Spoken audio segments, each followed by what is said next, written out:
Hello, this is Dr. Harriet Fraad, once again bringing you Capitalism Hits Home, a program about the confluence and mutual shaping of our personal lives and experiences and the social, political, and economic forces around us.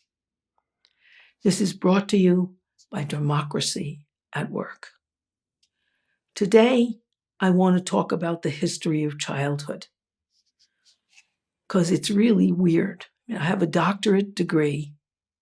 I have many, many, many years, and actually a postdoc of education with a specialty in studying children and families. And yet I never learned the history of childhood over time before I learned it myself. Well, we all begin life as children, so that's quite a striking omission. It's like the striking omission that I never had a labor history class. Even though I look around my office, everything here was built by somebody's labor. I live in an apartment building that was built by someone's labor, but I never really learned about labor in all my education. But today I want to talk about the history of childhood and the position of children in America today. Lloyd deMause wrote the seminal book about the history of childhood. It was published in 1974. And what he explains in really beautifully documented detail is that children were owned as property of their parents for most of human history. Children were sold, children were sacrificed in order to appease a god or gods. And we all know about the story of Abraham and Isaac because it's part of the Bible. That God told Abraham, I need you to sacrifice your son, to kill him on an altar in order to show that I am the most marvelous God of the universe. Sacrifice was very big, and that's why it culminated in Jesus' sacrifice, God's son, because sacrificing your kids was pretty popular in biblical days. But God stayed Abraham's hand, so he did not kill his son.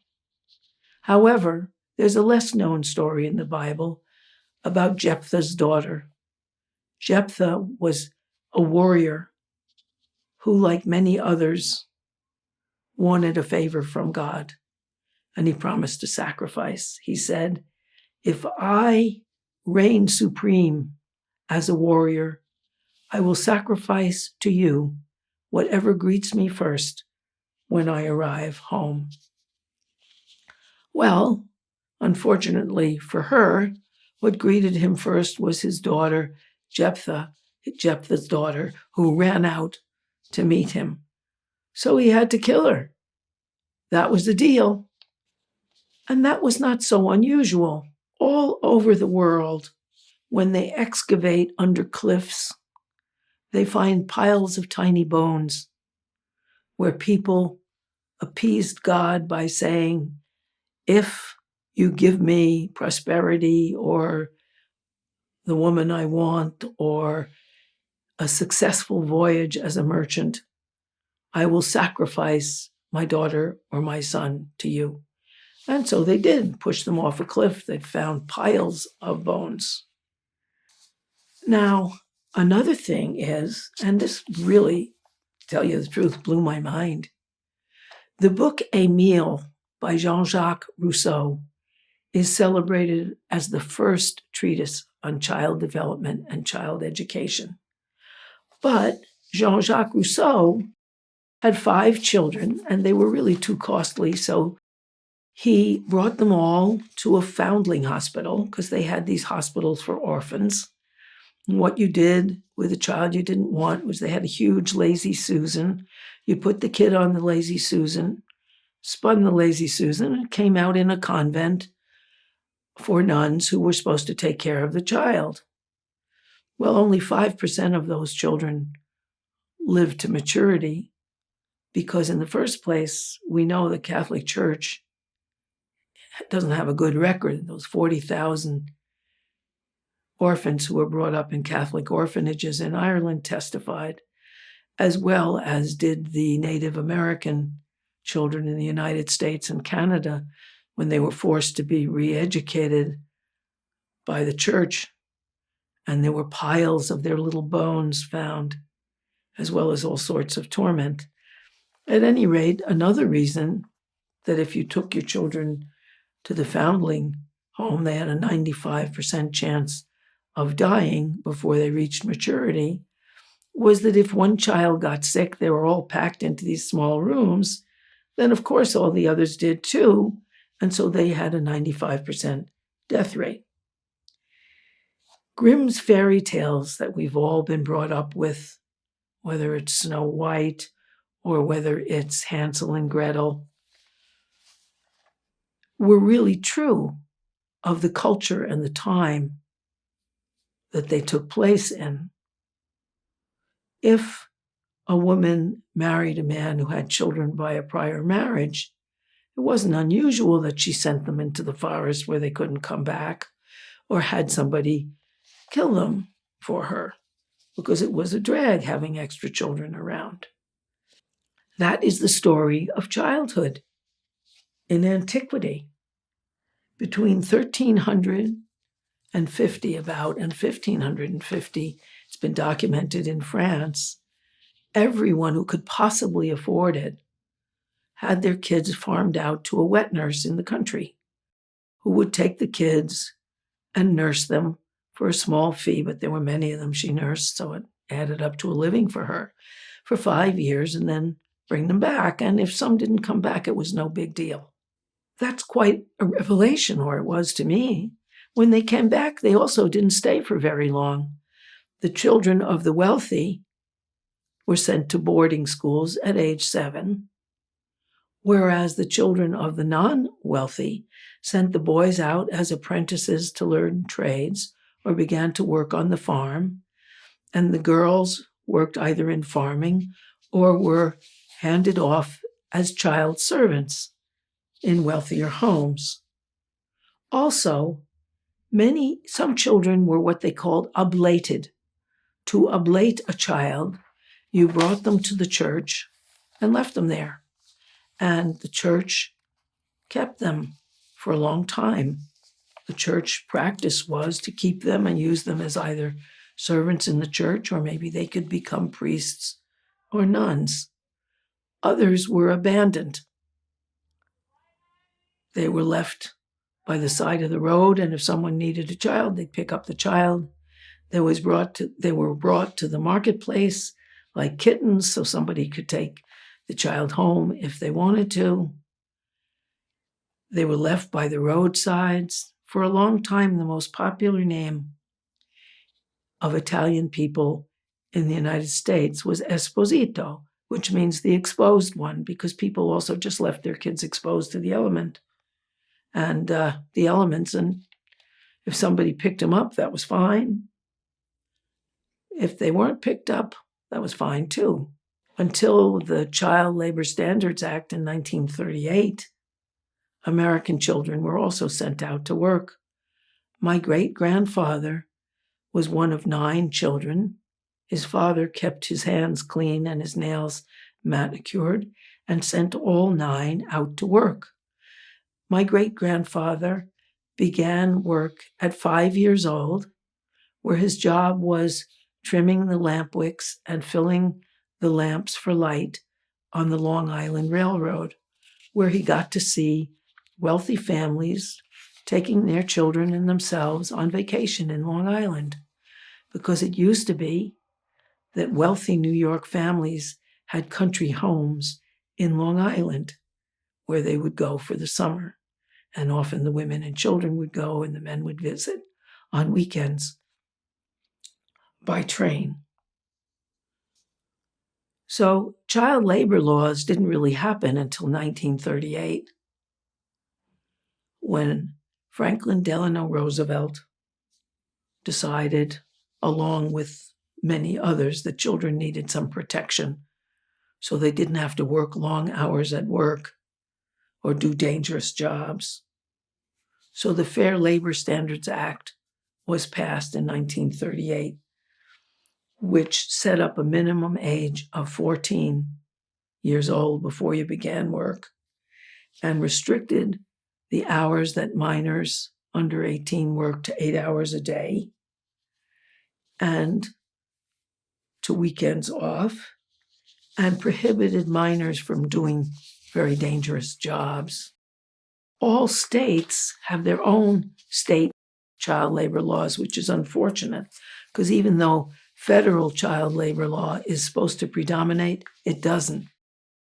And more states are allowing children to work long hours at dangerous jobs. We don't have capitalist profiteering mitigated or cut by a strong national left party, socialist parties, communist parties, anarchist parties that protect the working class and the children of the working class. So American capitalists are once again using children as cheap, obedient, easily exploited labor. By June 2023, Arkansas, Iowa, New Jersey, and New Hampshire enacted very weak labor legislation and were followed by 8 other states. The Department of Labor in the United States reported in 2023 that child labor violations increased by nearly 70% since 2018. That's amazing, 70%. Now, who's doing this labor? Well, it's mainly immigrant children. Some come by themselves, very easily exploited. They're supposed to have guardians, but you can sign up to be a guardian and then send your kid out to work and collect the money. They work long hours.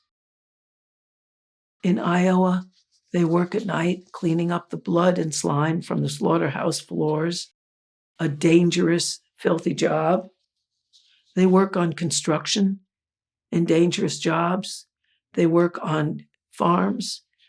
There was a child killed on a dairy farm in upstate New York because he was operating a heavy machine which fell over, and nothing was done for a long time until the father of that child somehow got that word out that he was killed. In these states, capitalism has a very powerful voice, and there aren't contesting enough voices. And the more vulnerable children are, the more they could be exploited for profit.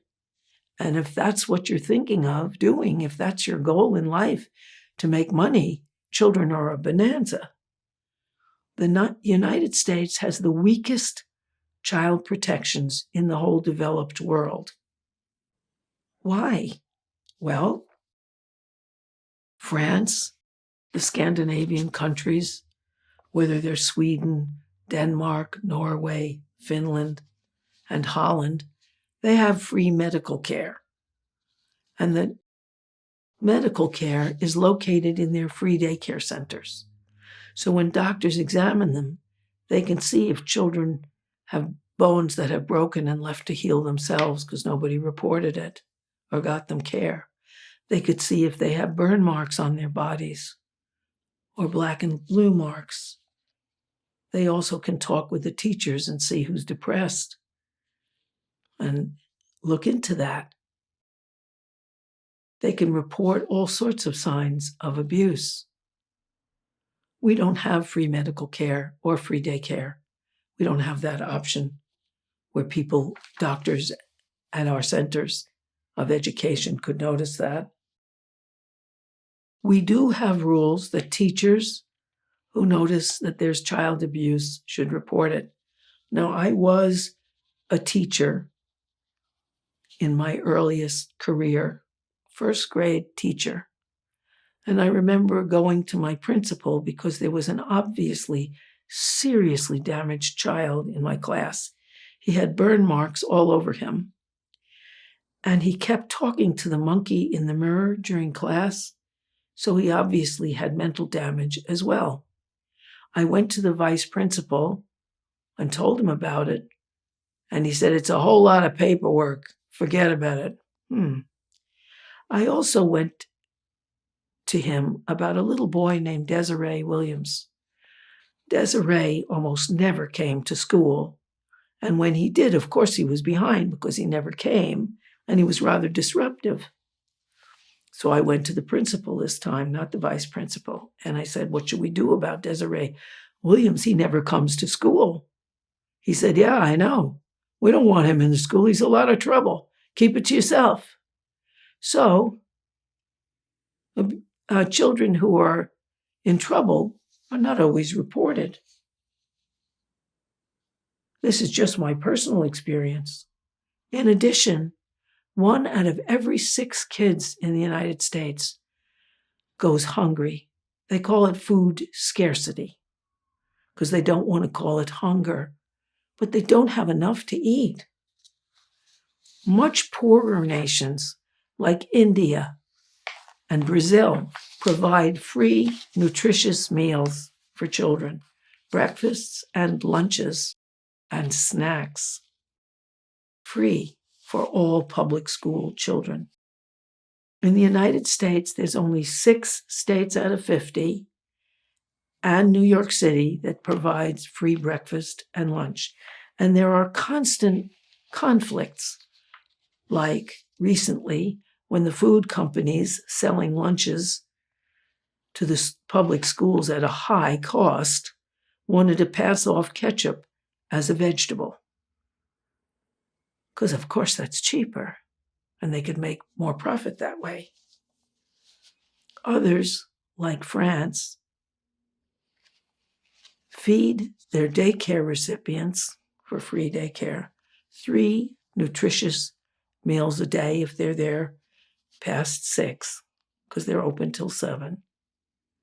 And they're really nutritious. They also heavily subsidize the meals for elementary schools so that parents who are cash-strapped can get very, very inexpensive meals for their children. And when I talk about meals, I went and studied this in France for a while. They have 3- and 4-course meals. It's quite amazing. Now, of course, the United States is the richest country in the world. Of course, we could do that for our children. We could take care of our children. We have the money. The right wing claims that it would be too much of a strain for the United States, that we'd all have to pay more taxes. And people already are suffering and don't want to do that. But we don't have a strong left party here that would unite and force that.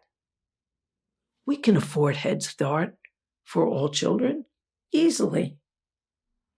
It's a question of having a government that serves the people, not serves the rich capitalists. The United States, of course, has the money. We spent just last year in 2023, $916 billion on defense, even though we've never had to defend our country from outside invaders, ever, and we lost the last 3 wars. We pay more on defense, we spend more on defense, even though we, the people, don't decide this, than the next 9 countries that are second to 9th in their spending. Why? Well, we don't have a left that constrains them. Of course, the huge military corporations are doing very well, and they would do less well if we fed our children and if we had free after-school programs and meals. Of course, if we took care of our children, we would probably take care of the big corporations less. But this is supposed to be a government of the people, by the people, and for the people. However, for our nation, for America, to come up to the standard of childcare of our developed neighbors, We would need a left voice. As I've said before, a kind of umbrella to protect people, and the shaft of the umbrella would be socialism, or something like socialism, where money is not all given to the top, and where high incomes are heavily taxed, rather than allowing corporate lawyers to have people like Trump, who gets away with having no taxes at all, whereas his secretary pays a lot. We would have to have the shaft of that umbrella as a socialist movement that believes in serving the mass of people. And the panels of that umbrella could be things like the climate activists, who would get their agenda much better met under socialism. Black Lives Matter people, who would get much better benefits under socialism. Feminists, who would get much better benefits under socialism. LGBTQIA groups, who would also benefit from a socialism that serves all the people. That's what we need, because our children are suffering. They are America's poorest people, and that is a national disgrace. So we have to combine to create the kind of movement and party that actually serves us and serves children. Thank you very much. Goodbye for now.